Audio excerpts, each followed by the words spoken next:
$10,000 a month stimulus plan. That's not a typo. That's not clickbait. That's the proposal that's going to be introduced into the Senate, our Senate, United States Senate. Let's talk about it.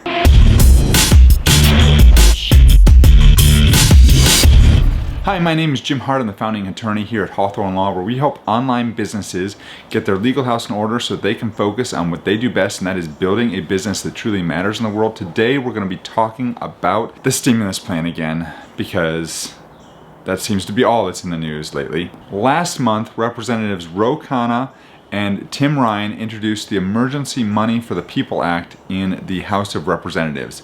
This was a plan that was going to give $2,000 per month to each individual in the United States, provided they met certain guidelines and criteria. Well, Senators Kamala Harris, Bernie Sanders, and Ed Markey have said, I see your $2,000 and I'm going to raise you $8,000, and have introduced, or going to be introducing, a plan to give $2,000 per month to every American, as well as undocumented workers and children. So if you're if you're a married couple, and then you get two checks, so that'd be $4,000. If you've got up to 3 kids, you're going to get $2,000 per child. That's $6,000. If my mental math is correct, that comes out to $10,000 per month for a family of 5. Their plan is called the Monthly Economic Crisis Support Act, and it's being introduced in the Senate, where, honestly, I don't think it's going to go anywhere. There is one important part of this plan that I think might go somewhere, and that's that they want to block debt collectors in the United States from seizing stimulus payments from the individuals who have received them. In case you forgot, the first CARES Act that was passed in law back on March 27th, I believe, I'm correct on that, provided for a monthly stimulus payment of $1,200 per American and $500 per child, provided, again, you met certain criteria. Well, it's been about 5 weeks since the CARES Act was signed into law, and here's what's happened in the interim.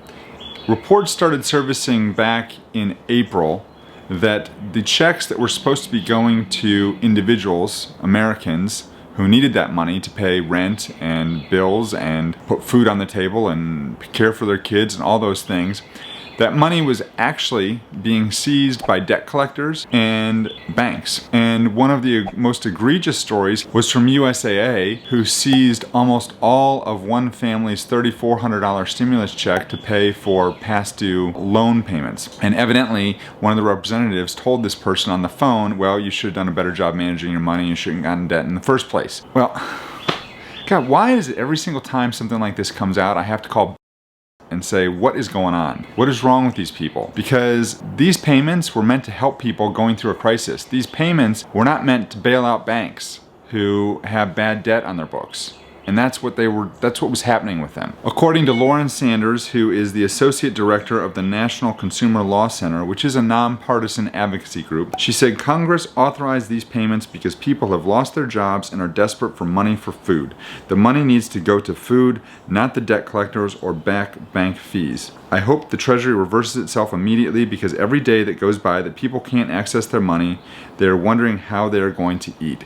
That's exactly right. So yes, Bernie Sanders and Kamala Harris and Ed Markey have put forth this proposal that's going to give, theoretically, $2,000 per month to every U.S. individual who meets certain criteria, which includes married couples and children. However, what I think is not being talked about, but really needs to be talked about, is the portion of this bill that's going to block debt collectors from garnishing the stimulus payments that are coming in, because that's the most egregious part. This is a time where we as Americans need to come together and help each other and support one another. This is not a time where banks can just lay their grubby hands into the stimulus checks of people who really need that money to pay for their groceries and their bills. Now, I will say, to be in fairness to some of the bigger banks, that Bank of America, Citibank, JP Morgan Chase, and Wells Fargo have all announced that they're going to pause collection on negative balances. So if the money goes into the account and you already had a negative balance, because frankly, times have been tough lately, they're not going to collect those negative balances for an additional 30 days. And USAA has said that they're going to pay back the money to the people that they took the money from. They're going to pause collections on negative account balances for 90 days.